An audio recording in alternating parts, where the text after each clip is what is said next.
Good evening, everyone. Welcome all, and thank you all for being here. The regular notice requirement of the New Jersey Open Public Meeting Act has been complied with in that adequate advance notice of this meeting was given at least 48 hours in advance. On January 19th, 2022, notice was mailed to the Carrier Post, Philadelphia Inquirer, and posted on the district website. Will everyone please stand for the Pledge of Allegiance?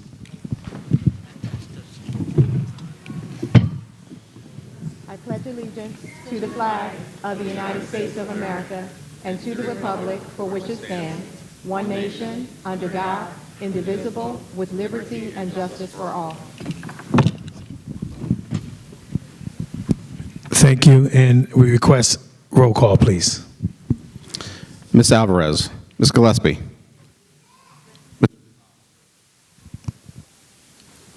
Present. Mr. Hudson, Ms. Jackson, Mr. Leyba Martinez, Ms. Merricks, Vice President Nelson, President Mohammed. We do have a quorum.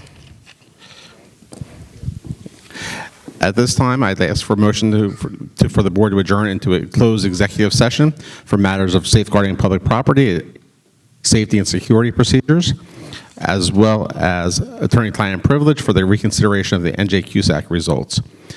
Deliberation time will be approximately 30 minutes. Do we have a motion, please? We have a motion by Ms. Merricks. Do we have a second? A second by Ms. Gillespie. All in favor? Any opposed? Hearing none, ladies and gentlemen, it's now 5:40. The board will be returning into open public session around 6:10. That'll be about 30 minutes from now. Thank you. This evening, at this time, I'll take a motion to adjourn executive session and return to open public session. We have a motion by Mr. Gonzalez. We have a second. Second by Mr. Hudson. All in favor? Any opposed? Hearing none, as of 6:15 p.m., we are now back in open public session. Ladies and gentlemen, I also, for the record, like to indicate that Board Member Hudson did join the board at 5:46 p.m. And at this time, I'll turn the meeting over to Board Member Hudson to report out from the Policy and Governance Committee. Thank you. Good evening, everyone. Cameron Hudson reporting out from the Policy and Governance Committee. We attended the meeting on October 12th, 2023, attended by myself, Board President Mohammed, Board Member Jackson, Sam Price, and Teresa Reese. We discussed our business items, which were the board goals, developing a team charter carried over from 2022 to 2023, developing new board member ongoing onboarding program, building out the new board member orientation that was previously developed, and also mandatory policy updates per statute or regulation. We have 4 statutes here, so I'll go ahead and, or 5 maybe. I'll go ahead and read them. The first one is Policy 6172.1, Gifted and Talented. On January 13th, 2020, a new law was passed regarding gifted and talented education. The content in this policy was replaced with the requirements of the Strengthening Gifted and Talented Education. The policy covers program requirements including multiple services that should be provided, identification and gifted and talented students for all levels K through 12, a complaint process for individuals that do not believe the district is in compliance with law, and reporting requirements to the commissioner-appointed state coordinator of gifted and talented services. The next policy is Policy 5131.1, Harassment, Intimidation, and Bullying. On July 19th, 2023, the New Jersey State Board of Education released new revised forms for school districts to use when both personnel and families or caregivers report HIB incidents. Revisions to this policy include references to new forms along with how and when they are to be used. Next is Policy 6142.2, English as a Second Language, Bilingual Programs. On January 12, 2023, the New Jersey State Board of Education adopted changes to the requirements for bilingual education. Revisions to this policy are reflective to the adoptive code. Next is policy 4151.1 and 4251.1, sick leave. On July 3rd, 2023, Governor Phil Murphy signed a law which expands the definition of sick leave, as well as the circumstances in which a Board of Education may require a physician certificate and/or advance notice from the school district employees who intend to use sick leave. Revisions to this policy reflect changes and expansion to sick leave under the law. And lastly is policy 5131.5, vandalism and violence. In August 2022, Governor Phil Murphy signed a bill which requires boards of education to develop and adopt a policy which establishes a threat assessment team at each school. Revisions to this policy reflect the requirements of the new law, along with the reference to the Department of Education guidelines regarding the same. Is there any questions from board members? Okay. In our next meeting, that concludes my report, and our next meeting will be November 14th, 2023. Thank you. Thank you, Mr. Hudson. At this time, I'd ask for a motion to accept the first reading of Policy 6172.1, Policy 5131.1, Policy 6142.2, Policies 4151.1 and 4251.1, and finally, Policy 5131.5, as recommended by the Policy Committee. Do we have a motion, please? Motion to accept. We have a motion and a second. All in favor?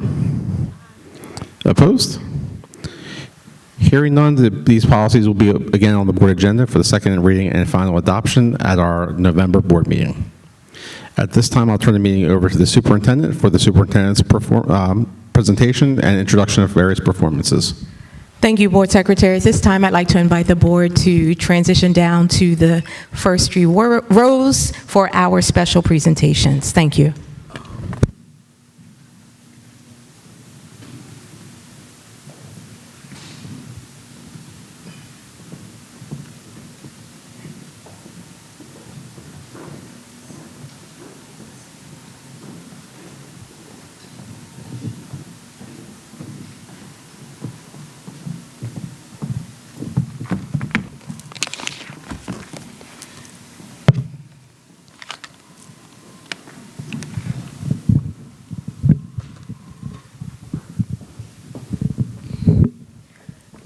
Good evening, everyone. Again, thank you for joining us for our October regular advisory board meeting. We're excited to welcome everyone back to our board meeting, since this is our first board meeting for this school year. Each month, Americans observe National Hispanic Heritage Month from September 15th to October 15th by celebrating the histories, the cultures, and the contributions of American citizens whose ancestors came from Spain, Mexico, the Caribbean, and Central and South America. The observation started in 1968 as Hispanic Heritage Week under President Lyndon Johnson and was expanded by President Ronald Reagan in 1988 to cover a 30-day period starting on September 15th and ending on October 15th. It was enacted into law on August 17, 1988, on the approval of the Public Law 100-402. The day of September 15th is significant because it is the anniversary of independence for Latin American countries, Costa Rica, El Salvador, Guatemala, Honduras, and Nicaragua. In addition, Mexico and Chile celebrate their Independence Days on September 16th and September 18th, respectively. Also, Indigenous Peoples Day, or Dia de la Raza, which is October 12th, falls within this 30-day period. Next slide. And we want to begin this meeting with a moment of silence. We can see the individuals who are on the screen. And we want to take this opportunity to collectively offer a moment of silence for Pride Academy student Zachariah Foster, the late Superintendent Dr. Charles Dawson, and community leader, Mr. Robert Dickerson.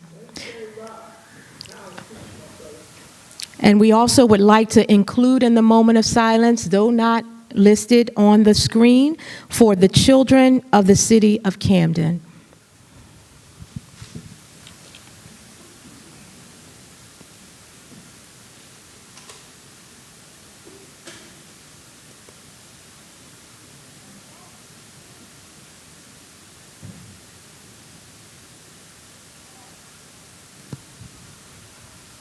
Thank you. At this time, we'd like to introduce the creative arts students who will be performing a tribute. We'd like to Dr. Dawson, and we'd like to also recognize the family of Dr. Dawson, who is seated in the front row. Please stand and be recognized.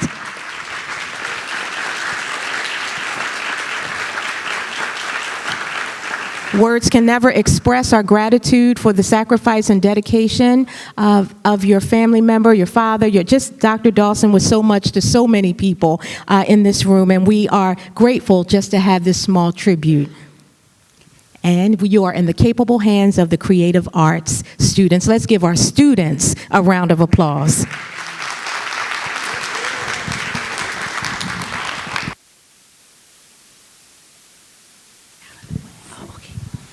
I apologize. No, thank you so much. This is a tribute to Dr. Dawson. Without him, there would be no creative arts. This is a tribute to you.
We all have pain. Sometimes in our lives, we all have pain. We all have sorrow. But if we are wise, we know that there's always tomorrow. Lean on me when you are strong, and I'll be your friend. I'll help you carry on, for it won't be long till I'm gonna need someone to lean on. Please swallow your pride. If I have things you need to borrow, for no one can fill those needs that you won't let show. You just call on me, brother, when you need a hand. We all need somebody to lean on. I just might have a problem that you'll understand. We all need somebody to lean on. Lean on me when you're not strong, and I'll be your friend. I'll help you carry on, for it won't be long till I'm gonna need somebody to lean on. You just call me brother.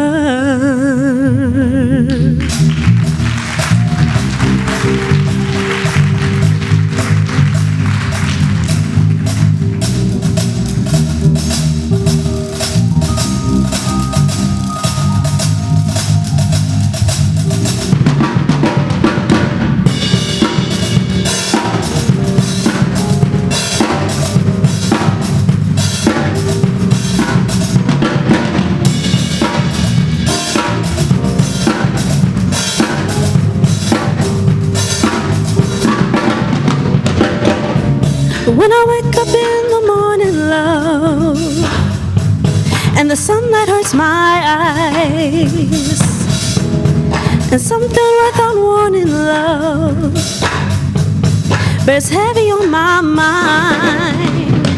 Then I look at you, and the world's alright with me. Just one look at you, and I know it's gonna be a lovely day,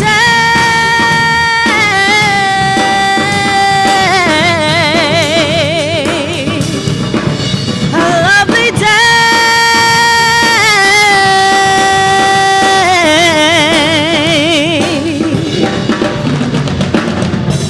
When the day that lies ahead of me seems impossible to face, when someone else instead of me always seems to know the way, then I look at you, and the world's alright with me.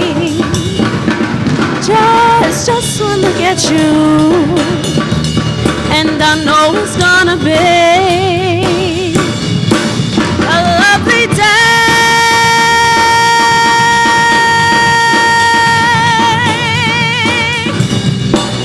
a lovely day.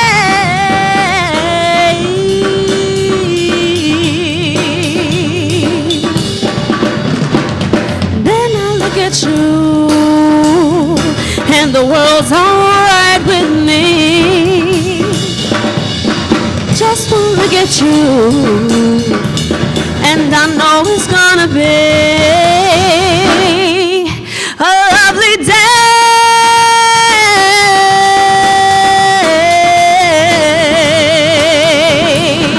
a lovely day,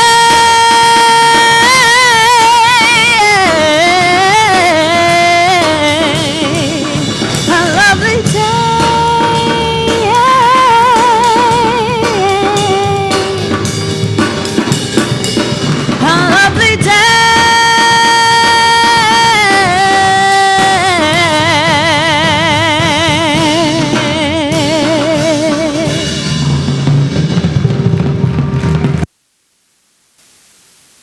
And again, as our students shared, without Dr. Dawson's vision, without Dr. Dawson's leadership, without Dr. Dawson's just innovation, we would not have had a creative arts or a Brim Medical Arts or an environmental center. We can go on and on and on. So we are grateful, and we want the family to know. Please tell Mom we are so very grateful, and we will not let the legacy of Dr. Dawson down. We will not.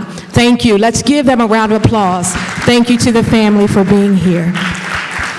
And in continuing in the same spirit that Dr. Dawson led, and he loved students, and he was all about putting students and people first. So we are so grateful today at this time to call up Ms. Felicia K. Turner and whoever she would like to accompany her, because we are kicking off, reigniting our Camden Education Association and Camden City School District Student of the Month. So feel free to come up.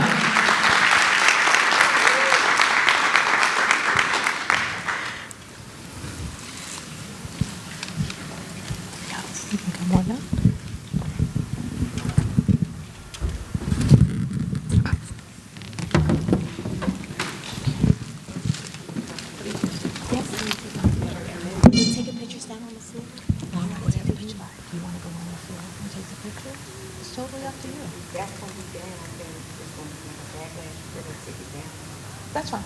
Yeah, okay. And I'll bring the mic down to you. Okay. You want to talk down there? Okay. Unless you want to talk up here first. Okay, great. All right, let's give a round of applause to one of the best pre-K teachers in the whole wide world, Miss Felicia K. Turner. And I mean that, and I know it. Seeing it for myself with my own eyes. Thank you so much. Yes, okay, great. Well, I was going to do the ones that are here first. Because I want to do it. Okay. Are you capable? All right, thank you. Good evening, everyone. Thank you so much, Ms. McCombs, for the introduction. I am so excited to start again our Student of the Month with the Camden City School District. We have our Pride and Fast chairs here in the building. And what does that mean? Pride and Fast chairs, they're bringing grants to our building to help families with whether it's schoolwork, if it's whether about community projects that you want to have accomplished. That's what we're here for. Teachers are here to partner not only with the district, but with also our schools and our families. So I would like to call up some of them. So we have Katrina Squires, she's at vet school.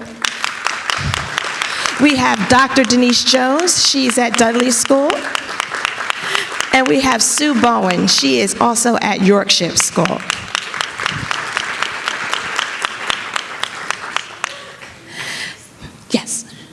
Yes, please. So we have, again, Pride in Education, which is the Pride community component, and Families and Schools Together Work for Children, that is the FAST component. What is the difference? Well, Pride, that's in the community, that's on a bigger scale, and FAST is in each and individual school. So we get to have programs with those specific families in the building. The grant process is very easy. Through our union, we pay dues. So from our dues comes the grants. So each and every member, each and every teacher, paraprofessional, everyone that's a part of the Camden Education Association contributes to our grants. So we are very honored bound to make sure that what we bring to you is definitely something that's uplifting and also that highlights and showcases our families. So we're going to get started. We have some students that are already here. That's the first three you have there. Okay.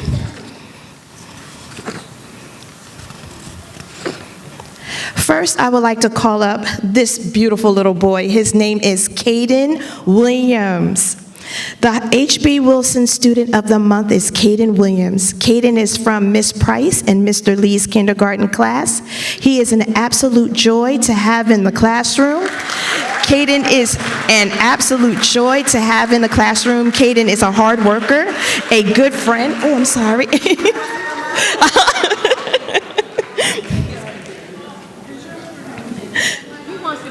I know. Settles it. Yes. And Caden worked very hard in September to demonstrate H.B. Wilson's September character traits of responsibility. He tries his best at all times and is a dependable young man. Caden sets a good example for others in the class with his excellent manners and ability to follow our class rules. We are so proud of him for always trying his best. Caden Williams is the perfect choice for our September Student of the Month. Keep up the great work, Caden. Principal Harrigan.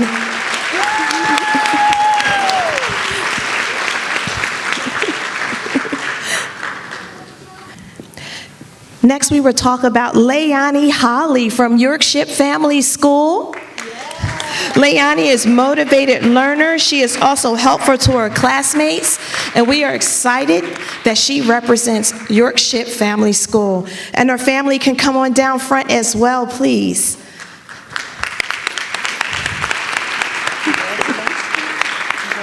Congratulations.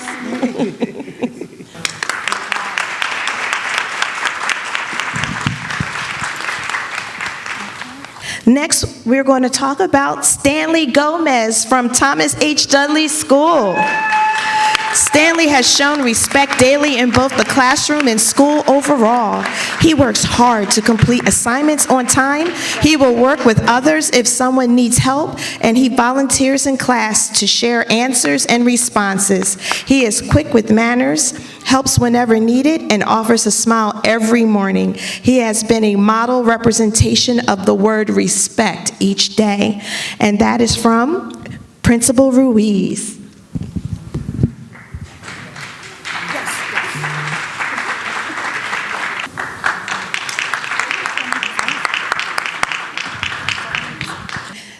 The next person that is here today, unless someone else is here, please raise your hand and we will get to you. Edwin Martinez, 5th grade, safety, excellent attendance, excellent role model, assists students in cafe daily, and he is the student of Forest Hills Elementary School.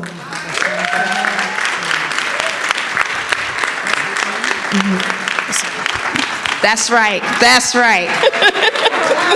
That's right. Come on over here. Yes. I love it. You come over here. Now, this is not his name on here because we had a mix-up with the online or the Google Doc, but he will definitely get one tomorrow, and we will make sure his name is posted. So again, let's give a round of applause to Edwin.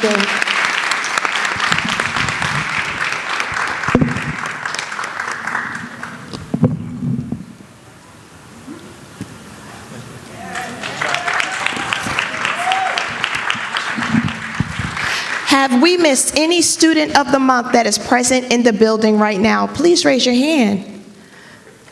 All right. So let's give a great big round of applause for our students. This is not an easy task. These students are showing exemplary, positive attitudes. They are working hard, and it's not because they're just doing it by themselves. It's because they have awesome parents like you, and that's what we love. We love partnering with awesome parents just like you, and we are so appreciative that you are a part of our traditional public schools. So thank you again. Thank you, Ms. McCombs, for working with us with this project. No problem. Teamwork. Awesome. Thank you so much. All right, it is so great to partner for the success of our students and also to make sure that our families know how much we appreciate them. So that was the beginning, but every month we hope to see that number grow. We have many students identified who will receive certificates, but they just were not here tonight. So again, a public thank you to the Camden Education Association for all that you do.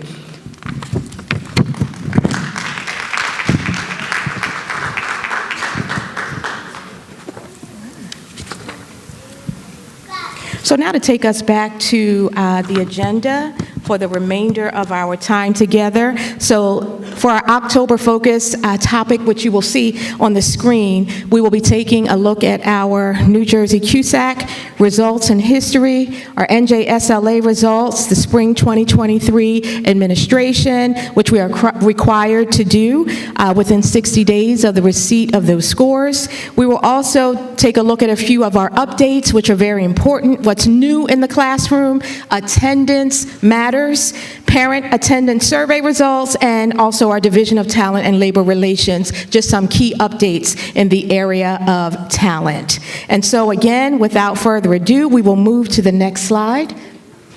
On September 28th, 2023, the district received the results of the most recent New Jersey CUSAC, or Quality Single Accountability Continuum Interim Review. Although the district is in the process of seeking reconsideration of several of these scores, we wanted to share these initial results as they show the progress the district has made in our CUSAC compliance. And again, what is so important about looking at CUSAC is that CUSAC is the tool that determines whether or not a district is able to achieve local control. And so we know that back in 2011, because of the state of our CUSAC scores in the district came under state intervention. And so this is the tool that the state uses to measure whether or not districts are ready and can show evidence for going into receiving local control back. So in looking at the next slide, the district saw significant improvement in fiscal management, governance, and operations since the last full review in the spring of 2022. Personnel was not included as part of this most recent review as they scored above 80% during the full review. And 80% is that the goal. You can't dip lower than 80%. If you achieve higher than 80%, then you're set up for local control. Next slide.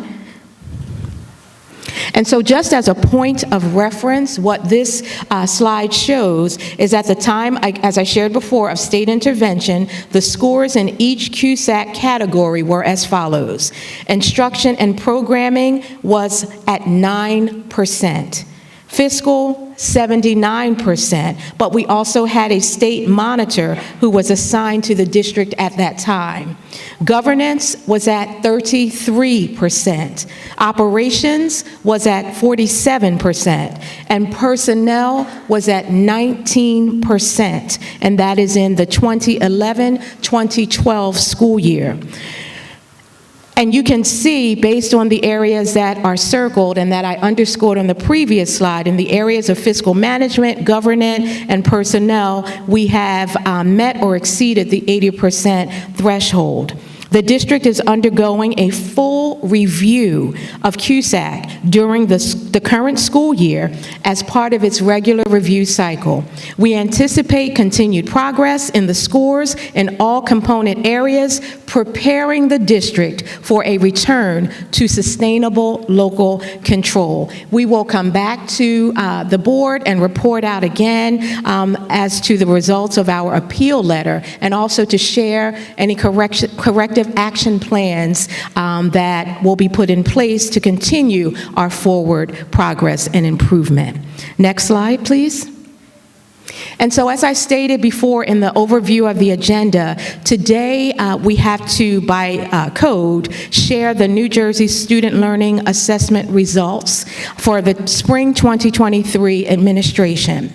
So on the next slides, and this is a very lengthy presentation, but we will go through it quickly because all of the information that's shared will be posted on our website. And so you can go to our district website under the Advisory Board tab and take a look in more detail at the information that I'm going to share from a high level on this evening.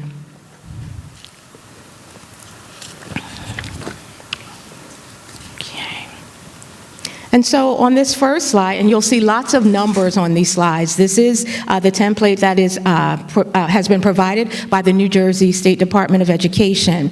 And so on these slides, what I want to call out first is that there are 5 levels when we are looking at our spring 2022 versus 2023 scores for ELA. Level 1 means not yet exceeding expectations. Level 2 means partially meeting expectations. Level 3 means approaching expectations. Level 4, meeting expectations. And level 5, exceeding expectations. And so on this slide, you will see some areas that are highlighted. I will summarize them at the end, but want to just share in grades 3 through 9 what we are seeing. And from a very high level, we want to see more of our students, based on percentages, scoring in the levels 4 and 5 categories. So it is imperative that we move students from the level 1s, level 2s, and level 3s into 4s and 5. We have seen growth, but that growth must translate into proficiency levels. Next slide. The next slide shows the same information, sharing our level 1 versus level 5 comparative data from 2022 to 2023. And again, you see at the right highlighted some of those areas. So in levels 1 and 2, we want to see a negative decrease. So for example, if we take a look at our grade 3 scores in mathematics, my apologies, the percentages, you'll see that this year we changed in level 1 and level 2 from 2022 to 2023, that number decreased because, again, we want to see a decrease in the level 1 and level 2s and an increase in the levels 4 and level 5. Again, I will summarize this at the end, and it will be on our website for your review. Next slide. This slide shows a comparison of the Camden City School District's spring 2022 and 2023 science scores and the percentages there. And what we find from this slide is that we have much work to do in the area of ensuring that our students are scoring at the higher levels when it comes to science instruction. There are only 4 levels in science: level 1, level 2, level 3, and level 4, with level 1 being below proficient and level 4 advanced proficiency. Next slide. This slide shows a comparison of our district's spring 2022-23 administrations for ELA by percentage. And as you can see, again, for grades 9, the row includes grade 9 students only, so I just want to call out that. But as you can see, there are some spaces that are highlighted because, again, we want to see a decrease in levels 1 and 2 and an increase in levels 3, 4, and 5. The next slide gives the same overview of information in the mathematics administration of the NJSLA. Next slide provides the comparison of the district to the state in our spring 2022 and 2023 administrations of science, and also provides the change in the levels 1 and level 2 from 2022 to 2023, comparing those changes with the state. Overall, science was a tough area for the entire state, and so we are, again, pushing forward to ensure that we are able to move our achievement forward in that area as well. The next slide shows the comparison of the district student tested spring administration and ELA percentages. And so we see grades 3 through 9, and you have 2022, 2023, just our participation rate. So we're taking a look there, and when you look at the slide, you'll see that in our family schools, we have 90% and above for the most part, or close to 90%, near 90% participation rates. We want to ensure that our 9th grade level, we also have those higher levels of participation rates. So we will talk a little bit later about how we plan to increase those. Next slide. This slide shows for mathematics the same information, our participation rates. And again, we see at those higher grade levels, that is where we have to concentrate a great deal of our effort. Next slide. This slide shows the comparison of the number of the percentages of students who were tested in science with 2022 and 2023, and the difference in the participation rates as well. And so we see that in the 11th grade on this administration, we did see a positive gain, but we want to make sure that we are increasing participation rates across the board. Next slide.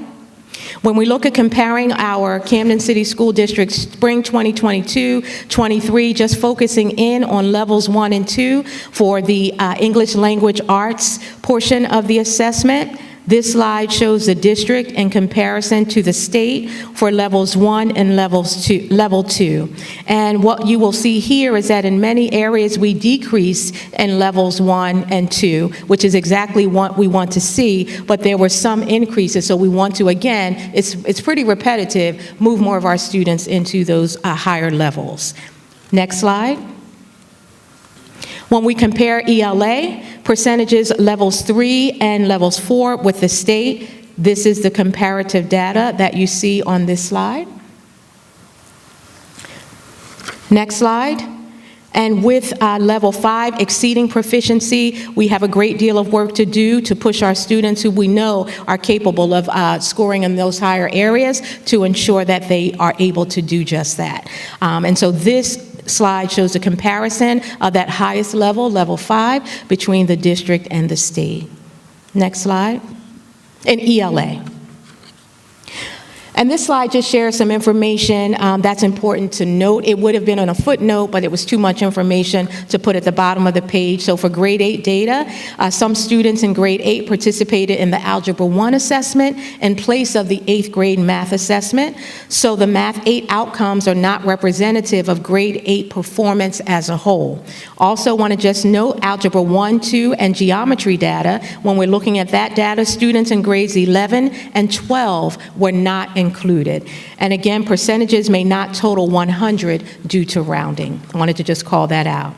And on the next slide, we take a look at our administration of English. It should say English only. We will take away that English the mathematics portion there. Percentages levels 1 and level 2. And again, in the comparison between the district and the state, it shows what those trends are. We are trying to move our students out of level 1 and level 2. Next slide provides the same information for mathematics, but in levels 3 and level 4. So not the same information, but similar information for levels 3 and level 4, and comparing the district to the state. Next slide. So when we compare the district spring 2022 and 2023 mathematics data to the state, in level 5, we see that there is much growth that we need to move our students forward in this area, and that is an understatement. So we know, and you will hear later, what we plan to do about what we're seeing here. Next slide. This slide gives similar information for science, levels 1 and level 2, the district in comparison to the state.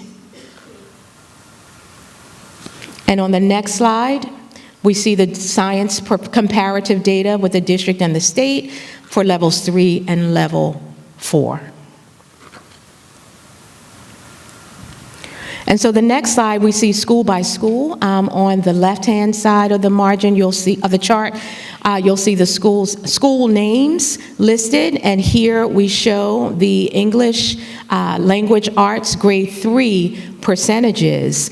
So across the top, you'll see levels 1, 2, level 1 compared to level 2 and to 2022 and 2023 administrations, all the way across to level 5. And again, you'll see some areas that are highlighted. I have a summary slide that will share the highlights that we've seen by school and by grade level in our slides, but just want to provide for transparency this granular level data. Grade 4, same information for ELA percentages. Next slide shows for grade 5 the ELA percentages from levels 1 through level 5. Next slide shows ELA grade 6 percentages and comparative data. And the next slide, same information for grade 7. Again, you'll be able to take a look at all of this information on our website. Grade 8 ELA. The next slide shows grade 9 ELA. And it's significant to point out, I'll just have one quick point out here before we go to the before we get to the slides where we share notable achievements. Camden Big Picture Learning Academy, the percentage of their students who tested at levels 4 and 5 last year in 2022,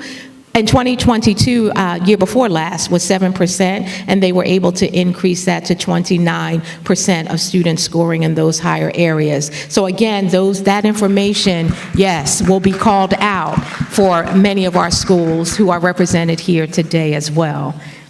Next slide, we see our NJSLA math outcomes, starting at grade 3 by school and by level, going across. And I will call out just very quickly, Cooper's Point had 13%, of their students scored in the levels 4 and 5. in 2023, and they increased that number to 10%, to 23% in levels 4 and 5 in 2023. And again, we know that we haven't arrived, but these gains are significant, especially coming out of COVID, as we are still recovering from the pandemic. We can continue to drive those best practices here. So let's give Coopers Point a round of applause as well. And I call out one more here, 8%. If we look at Octavius v. Cato, they were 8% in 2022, 32% in 2023. And I have these all on one slide. I'll get in trouble because I'm going to keep going though, because we will capture all of those at the end. Mathematics, grade 4. If we take a look here, we see those improvements again. Those areas that are highlighted are the gains. The areas that are not don't mean that we're not focusing in on them. We're focusing on all of this, but want to share with you the data very transparently. Next slide, mathematics, grade 5. Shows the similar data by school. Next slide, mathematics grade 6. In our middle grades, we see where our work is cut out for us. Mathematics, next slide, grade 7.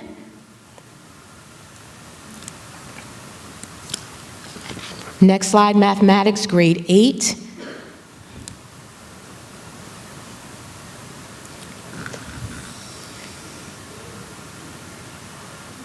Quick call out, Octavius v. Cato had 0% of their students scoring at levels 4 and 5 in 2022, 10% in this most recent administration. Next slide, science. Science is an area that I called out before that we and the state have much work to do. Science, grade 5. These are the percentages by school. Next slide, science grade 8, and again, science was not given at every grade level. Science grade 8. And on the next slide, science grade 11.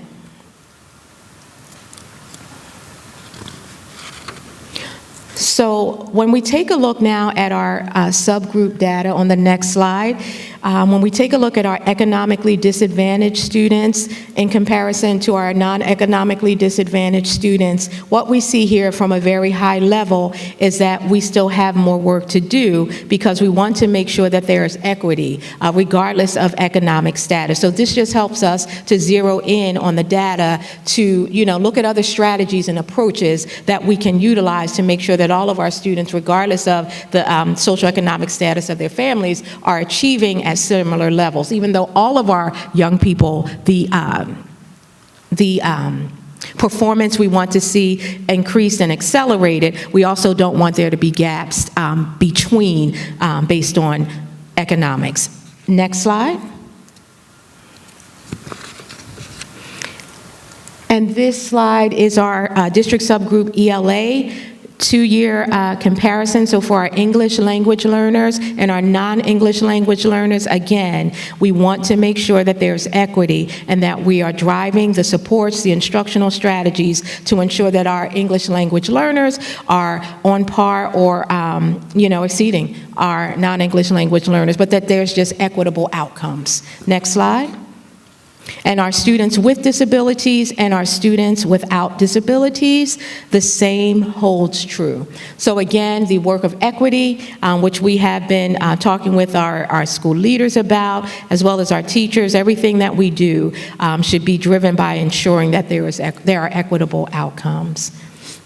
All right, and those were in the area of ELA. So moving into mathematics, the same information is provided for your review on our website, economically disadvantaged versus non-economically disadvantaged performance in each of the levels. Next slide, English language versus non-English language learners, their comparison in mathematics. And next slide, math the students, I'm sorry, with disabilities versus students without disabilities, we see their information as well. And so the last few slides I have here, I want to, as I promised earlier, call out in a summative way the notable achievements in ELA. And I say notable achievements, but we know we've got a long way to go. We know that we are still doing everything possible to ensure that we are strategically focusing our efforts on closing those gaps that were exacerbated by COVID. So we must still look at the bright spots. We must still look at the growth that will translate into proficiency. So several of our schools made gains in proficiency levels at the following grades. When we take a look here, we see Caddo, grade 3, there was a 9 percentage point increase. Forest Hill, grade 4, 6 percentage point increase. Yorkshire, grades 4 and 5, 8% and 6% increases. You can clap if you want for your schools. It's okay. We won't stop you from doing that. Davis, grade 5, a 12% increase in ELA. Dudley, grade 5, a 6% increase. Cooper's Point, grade 6, a 14% increase. Davis, grade 7, 6% increase. Morgan Village, grade 7, an 18% increase. BPLA, grade 9, a 14 percentage point increase in ELA. Let's give our schools, our teachers, our school leaders, our parents, our students a round of applause. So again, we see that if this can be accomplished at certain grade levels at various schools, then we are going to extract those best practices to see what it is that we can do to maximize achievement across all of our schools. And in mathematics, notable achievements, improvements were also made in the number of students who performed at proficiency levels in math at the following schools. Cooper's Point, grade 3, a 10 percentage point increase. Davis, grade 3, a 13 percentage point increase. Caddo, grade 3, a 24 percentage point increase. Cooper's Point, grade 4, an 8% increase. Dudley, grade 5, a 21% increase. Caddo, grade 5, a 10% increase. So again, it's important, I'll just say it one last time, that we celebrate every single gain. And even those gains that don't make it because we don't see the movement from levels 1 and 2, because they don't show up in the proficiency data on 4 and 5, as we're pushing through, coming out of the pandemic, we want to make sure that we continue to celebrate so that when I'm standing here speaking to you again, it will be, you will see that we've accelerated our achievement. So thank you for all that you have done. And now on the next slide, so that's the so what, now what? Where do we go from here? It's very important that we're able to clearly and concisely share what our game plan is moving forward to make sure that we continue to accelerate achievement, that we continue to have our students perform at the levels that we believe and we know that they can achieve.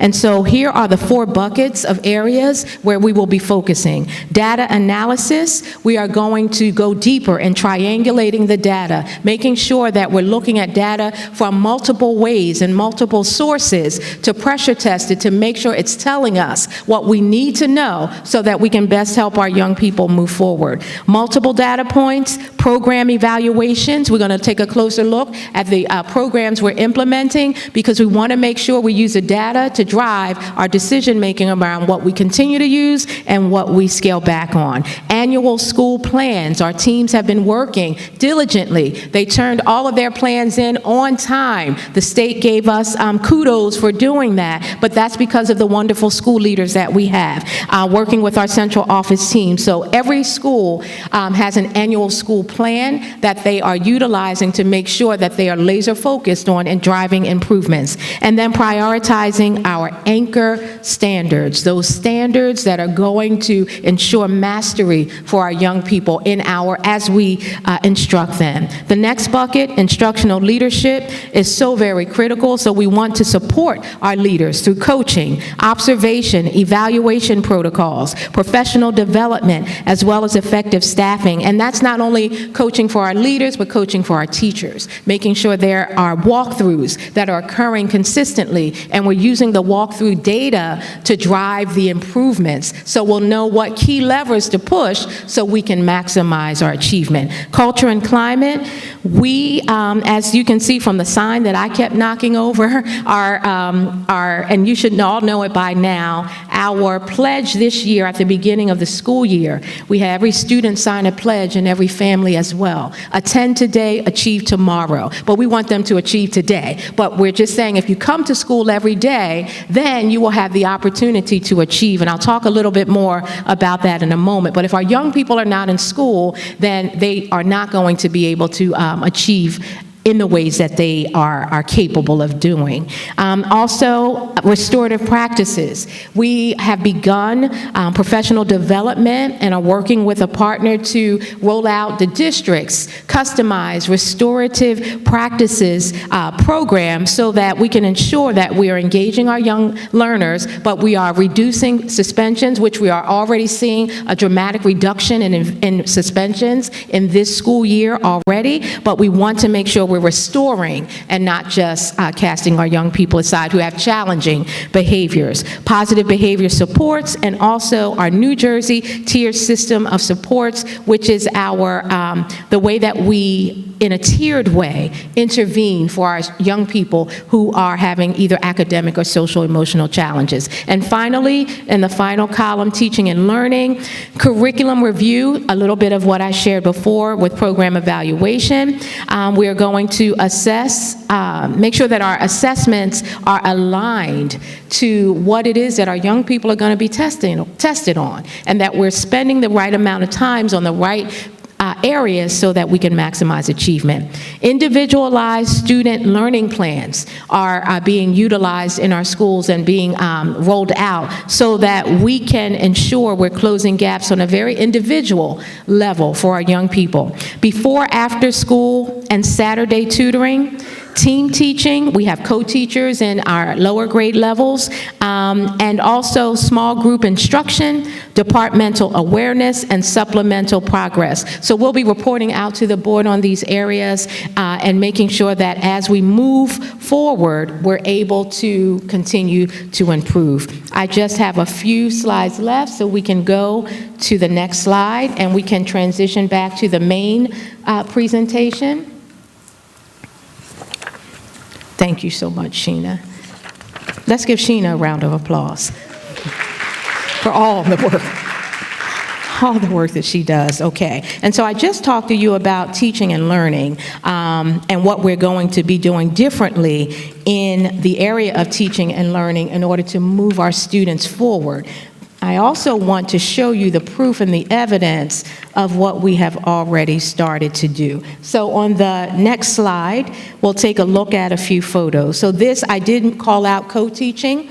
The co-teaching model as one way, having 2 certified teachers in a classroom to be able to drill down and make sure we're giving small group and individualized instruction in a differentiated way as needed. So here you see images of our students who are in K-2 classrooms that are implementing the new co-teaching models through individualized learning plans and building thinking classrooms. So we are very excited about this effort, but more importantly, we're focused in on the data to make sure that we are replicating what works. Next slide. And this slide also, you see students at Big Picture Learning Academy in mathematics. You see the students engaged in their instruction. This happens to be images of students in Mr. Nagusi's Algebra 2 class who are highly engaged in math discussion. So talking about the math, talking through the solutions, working in teams, doing those things together.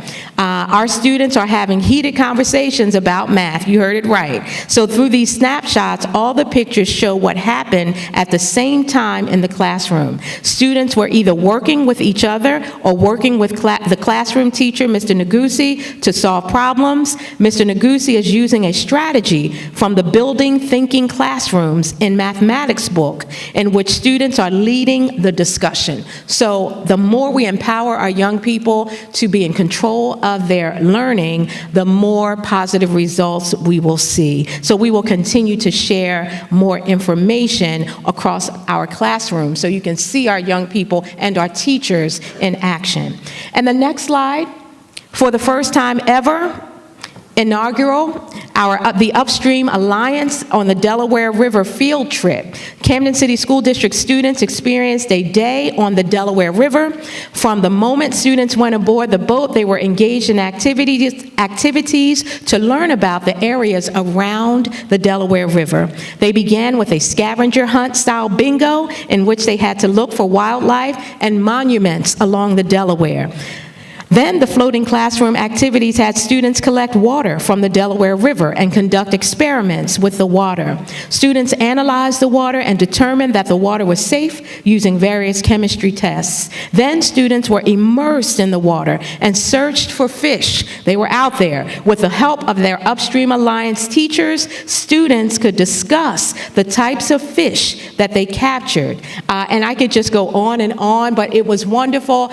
Environmental science in action. So taking what's in a textbook, but giving our young people real-life experiences is what keeps them engaged and not bored. So we will continue to try to find ways to do just that. And we want to say a special thank you to Upstream Alliance and Camden City School District teacher, Ms. Vandita Desai. Ms. Desai arranged for this. Is Ms. Desai here? Is she here? Okay, that's all right. But Ms. Desai arranged for this trip, and she coordinated all of this, and we look forward to expanding the partnership in the future. Next slide.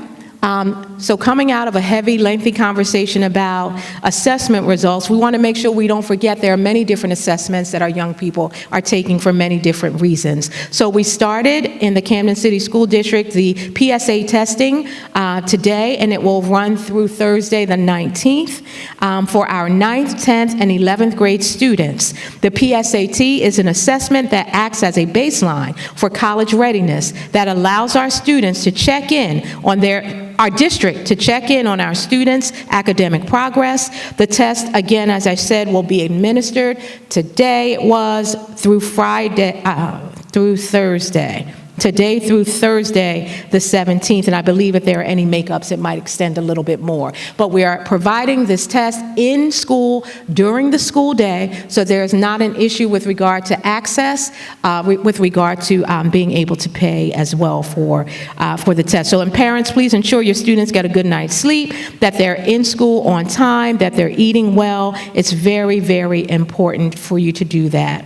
And we appreciate in advance what you're doing. If you have any questions or concerns about the testing, please reach out to your school's family operations coordinator or the school guidance counselor.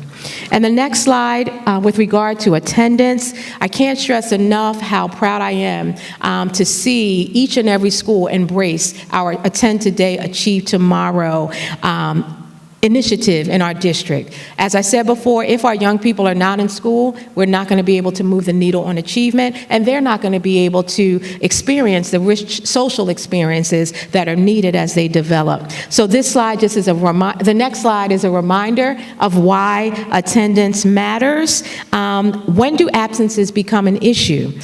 So 9 or fewer days, you know, is okay. I'd like to see 5 or fewer, but 9 or fewer in the whole year, throughout the whole school year. But the warning signs come in when we see students with 10 to 17 days, and then chronic absenteeism is 18 or more days. And so prior to the pandemic, the district had about a 30% chronic absenteeism rate. During the pandemic, we went up as high as 67%. And now we're leveling out to pre-pandemic rates, where currently we're at 36% chronic absenteeism rate, between 36 and 37%. So we would like to get that rate down to 18%, which is the state average, and even lower. And so we are doing that by really looking at our teams. We've reorganized.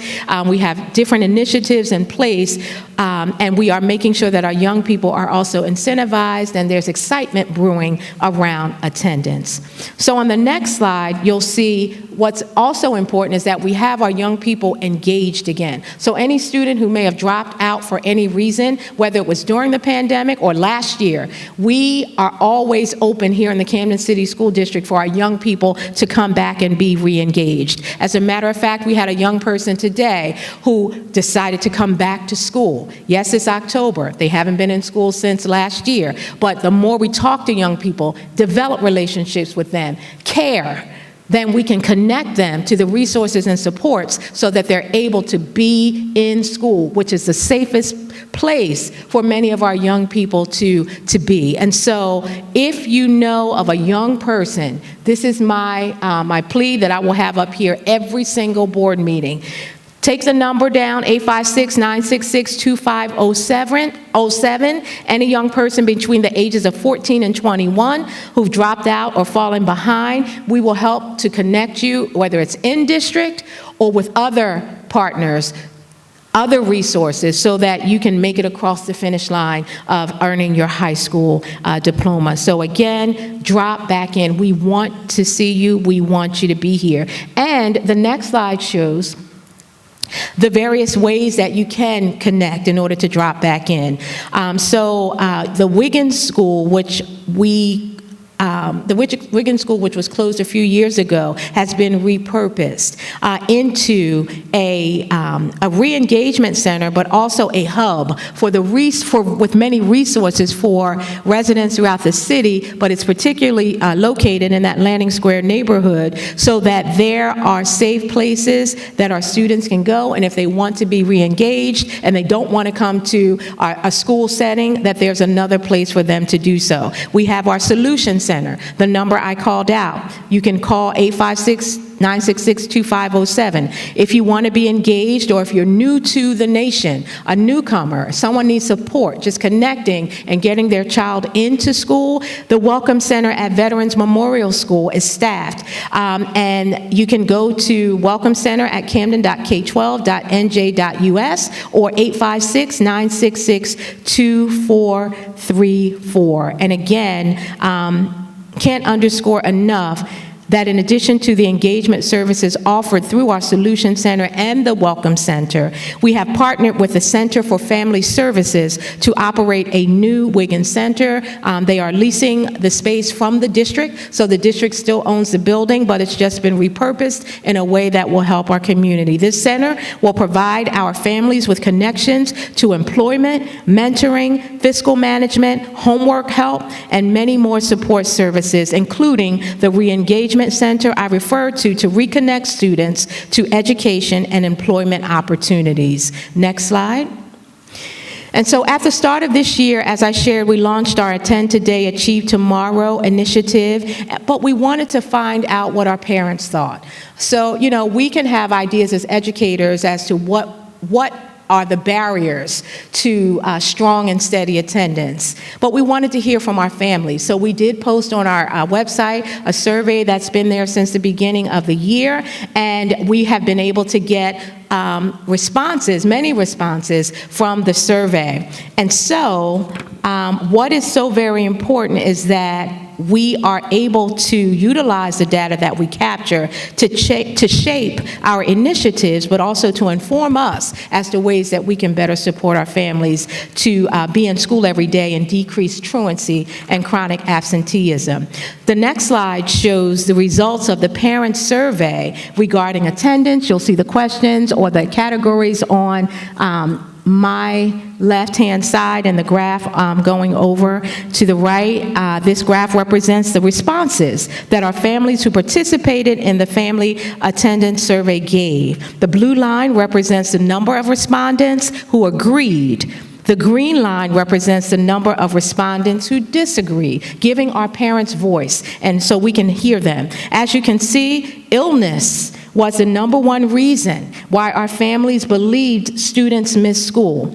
These survey responses will help the district ensure we are providing the right support, as I shared before, and also information to our families as we're conducting our trainings with our FOCs and our DPAC meetings and BPAC, just making sure that the information is relevant to the current needs of our families. And so we are very excited because we did incentivize our schools because we really wanted to hear the voices of our families. And so I am delighted to announce the winner of the September Parent Survey Competition. And I want to give a round of applause. Yeah, that's it. I want to give a round of applause. So before I do that, let me show you the trophy. It's nice. It's very nice. Bragging rights. Somebody's going to have some bragging rights. It's very nice. And so I am delighted to announce, and I would like for you to give a round of applause to Coopers Point Family School for achieving the highest number of completed surveys. And I don't even have to ask for representation because Coopers Point is coming up, led by Principal Janine Casella. Let's give Coopers Point a round of applause. Yeah, because it's kind of tight up here. It's tight up here. I'll come down, and then the board members can come, and we can get a nice picture. We're almost done, everybody. But this is important. Oh, you said I got it.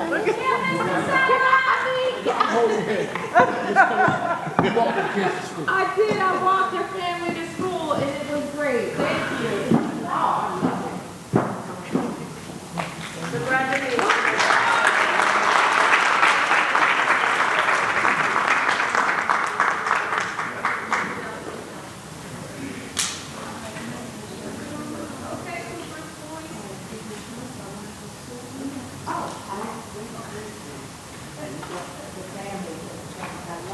So let's give Cooper Point a round of applause.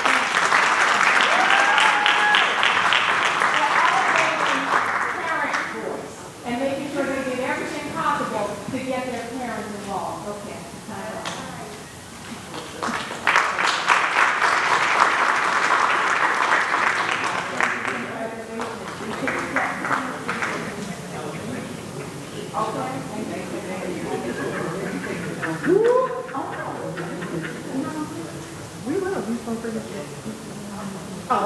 Okay. Oh, that would be awesome.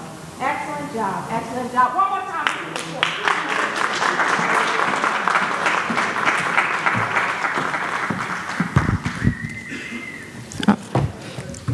It's okay.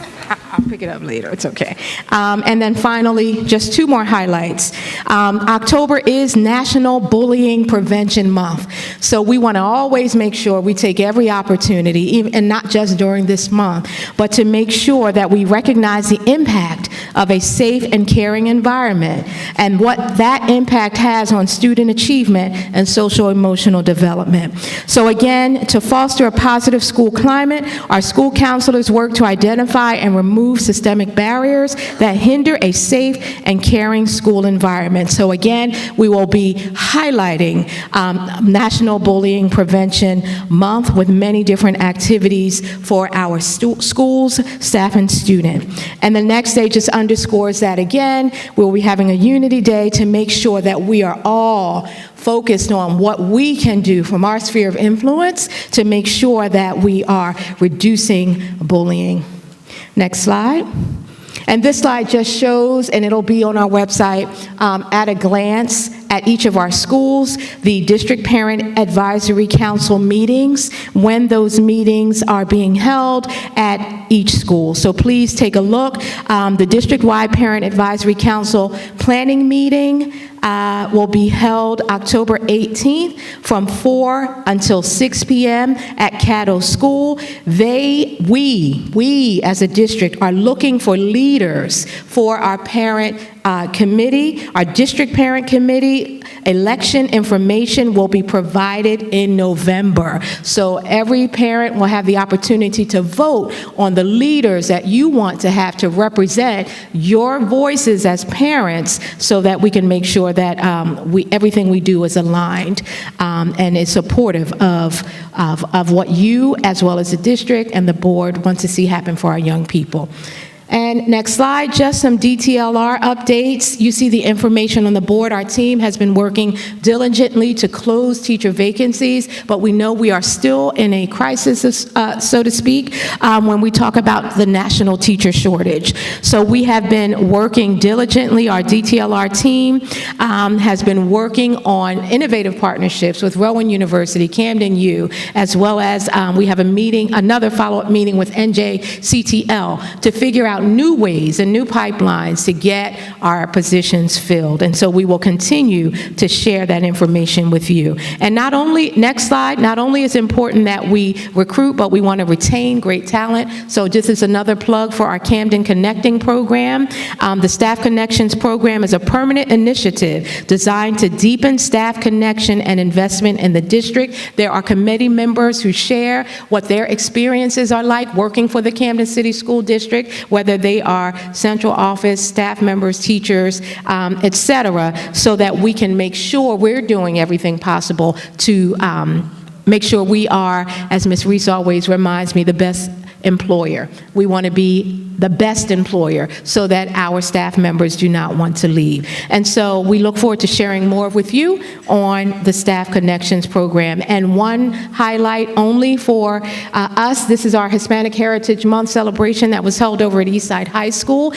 We had a wonderful time. Senator Nilsa Cruz Perez came and shared so transparently, inspired our young people, and inspired everyone who was there. It was just a great time to celebrate diversity and to celebrate the rich culture of the Hispanic heritage. And so, again, we look forward to multiple opportunities, not just during Hispanic Heritage Month, but all year long as our students are learning and immersed in the curriculums from pre-K all the way up, that will remind them of how valuable and how important they are. And I'll just share the upcoming events. I'm not going to go through them, but for the month of November, we just want you to be aware of these. They are on our calendar, and we will move now back to the stage where the board president or his designee will honor our retirees. Thank you so much for your patience during those presentations.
Okay, thank you, Madam Superintendent.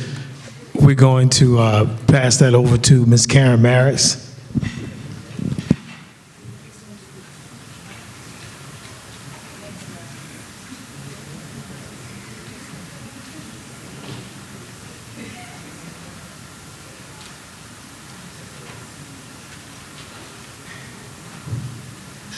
Okay. First, we want to give congratulations to all our retirees. Okay, Richard Sikanekio for his 26 years and 4 months with the district. We want to thank you for your service. And then we have Charles Chulo. Sorry if I messed your name up. But I also want to thank you for your 11 years of service. So our whole board wants to thank you for your services. We also like to thank Katherine Johnson for her 26 years of service in Health and Social Service Coordination. Dr. Joyce Mogul, a teacher, and for 25 years and 1 month. We want to thank you for your service. And Lou, I can't even see the Pena, for her 27 years and 1 month of service. So we want to thank you for your services, and I apologize for anybody named that I didn't get correctly, but we really, really appreciate your services, and we want to thank you in your journey in the future. Thank you, Karen. We turn it back over to the district. Thank you, Board President. At this time, I'll turn the meeting over to our General Counsel to lead us in the public comment portion. Thank you, Superintendent.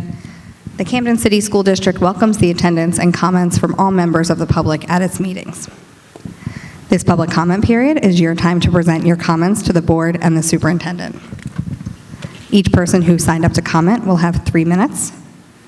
You'll be notified when your 3 minutes are up, and you cannot yield your time to another person. When it is your turn to speak, please come to the podium and address all of your comments to the superintendent or general counsel. Please be courteous to your fellow community members and keep your comments within the time frame allotted so that everyone has the opportunity to speak. At the end of the 3 minutes, the microphone will be cut off, or we will end your comment time. We also request that you please conduct yourself in a respectful manner. The First Amendment is not absolute, and the board can prohibit language that is inappropriate. For anyone whose comments or actions harass, intimidate, or threaten the safety of any person, we will provide you with a warning or immediately end your comment time. We will not interrupt. Must have talked over 3 minutes. We will not.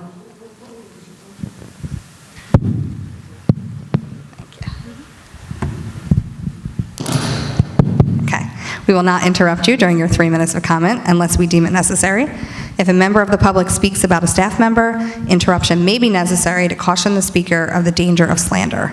After the public comment period is closed, the superintendent or her designee will address your questions to the extent provided by law. I will begin by calling the names of individuals wishing to provide in-person comments before reading any written submissions. And as a quick reminder, all written public comments read aloud during the board meeting are the views of the person submitting public comment and are not the views of the superintendent, the advisory board, or the Camden City School District. Thank you. And the first individual we have signed up for public comment is Robin Kogan.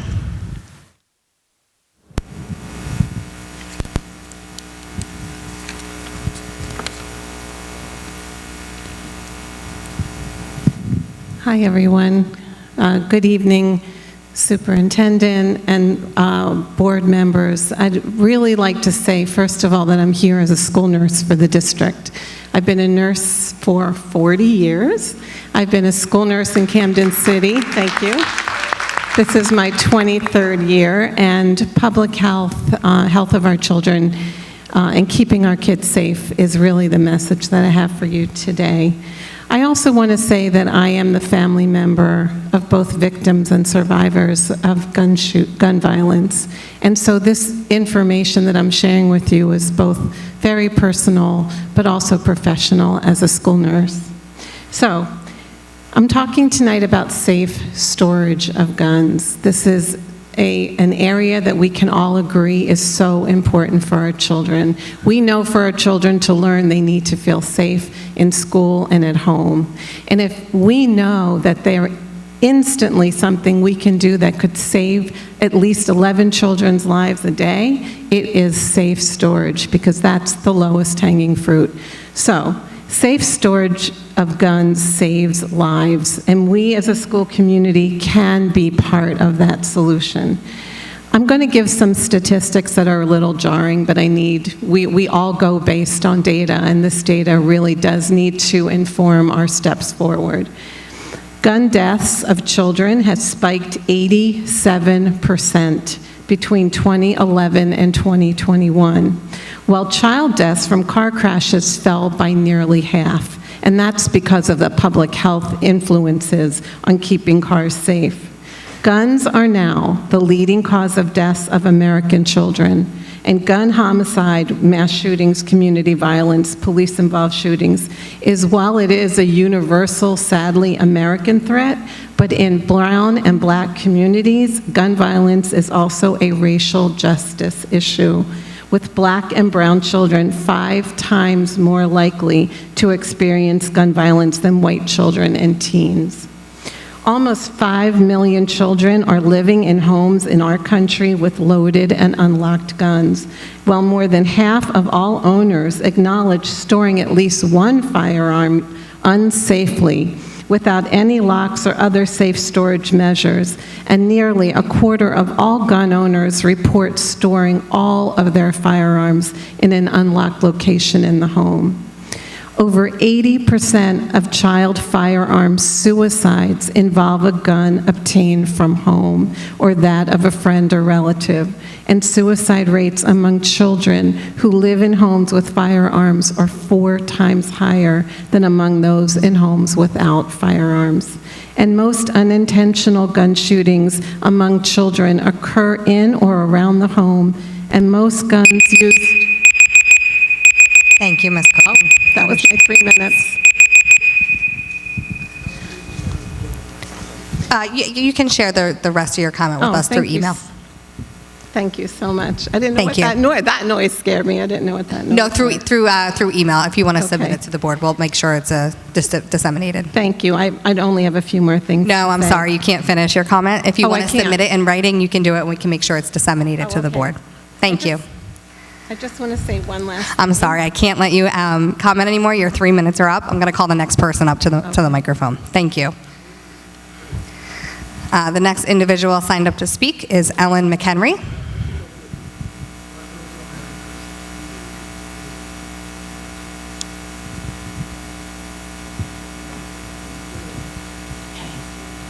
Starting now, right? Okay. Good evening, Superintendent McCombs and members of the Board of Education. My name's Ellen McHenry. I'm a retired educator. I actually was a superintendent in Burlington County School District and gave that reports that your superintendent did tonight myself a few times, so interesting to see them here. I am now that I'm retired, I'm a volunteer for Moms Demand Action for Gun Sense in America and co-lead of the Be Smart program. I'm going to talk to you this evening about Be Smart, which is something that can be done to help some of the things that Robin talked about. In 2015, every town created the Be Smart program. Be Smart is nonpartisan and non-political. It teaches gun safety, and it's for adults, not for children, but for adults. And I'm just going to go through the acronym because that tells you what this Be Smart stands for. The first letter, S, is for secure. So securing guns safely in homes and vehicles is so important. Be Smart has valuable information about safe storage to share with people. The second letter, the M in SMART, is model. Modeling responsible behavior around guns is another important aspect of it. The A in SMART stands for ask. We want to make asking about guns a normal part of the conversation that we adults have when allowing a child to visit another family's home. The R in SMART stands for recognizing the role of guns in suicide.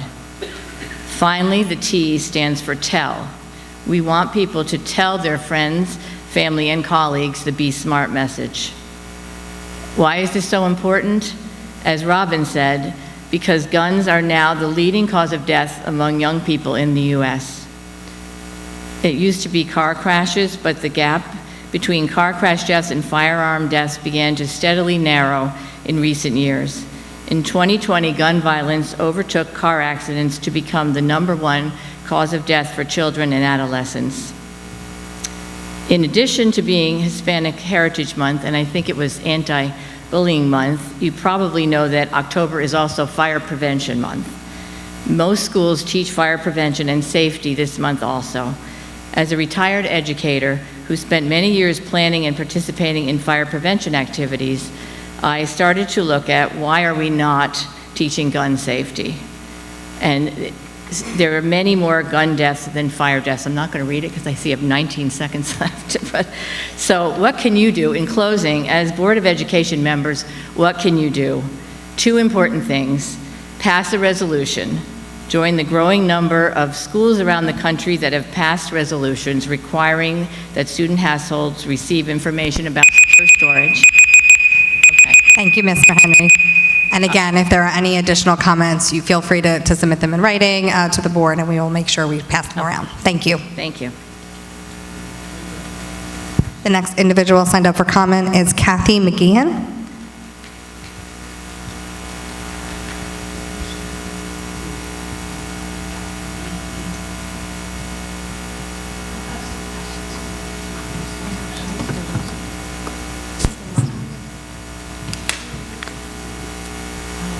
Thank you.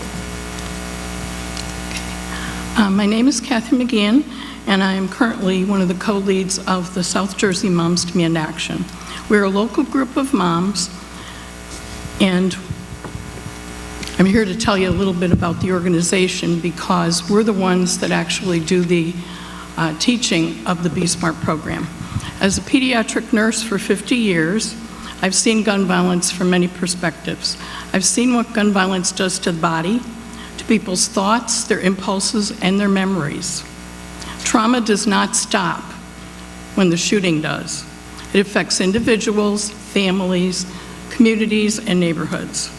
As a mother, grandmother, educator, and child advocate, I'm appalled that it's now the leading cause of death for children and teens in America, and that's why I spend my time volunteering. Moms to Me in Action was founded 10 years ago by Shannon Watts, and that was after the Sandy Hook shooting. Since then, Moms has become the largest grassroots gun violence prevention organization in the country with chapters in every state and 10 million supporters. We are not anti-gun, we are anti-gun violence. We believe that respecting rights and protecting people goes hand in hand. We are not partisan, we are grassroots. We're not just moms, we're dads, grandparents, gun owners, and essentially anyone who is interested in preventing gun violence. We welcome you. We work on state and federal levels to pass and enforce sensible gun laws. We support and work with community partners who are doing the work on the streets to reduce homicides in areas most affected by gun violence.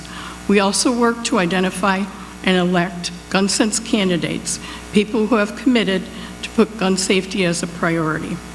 We have educational programs such as Be Smart, that we've already spoken about, and then ERPO, which is the red flag law in New Jersey.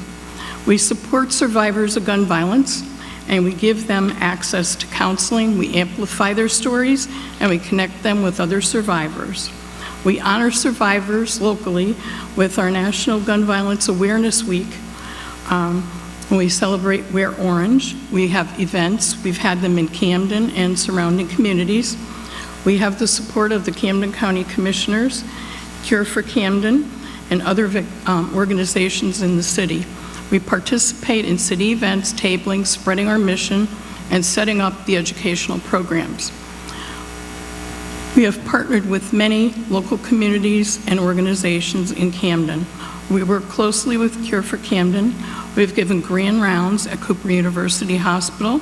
We collaborated with Soul Shots Portrait Project to have an exhibit at Cooper Hospital. Thank you, Ms. McGeehan. The next individual we have signed up to speak is Jose Delgado.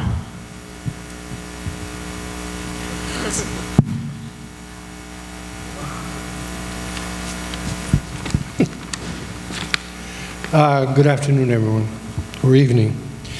I'm here once again asking, seeking response from the superintendent as to why she and Mr. Cox signed checks totaling over $12,000 from rings and pendants and drawing the money from the East Side and Camden High School student activity account.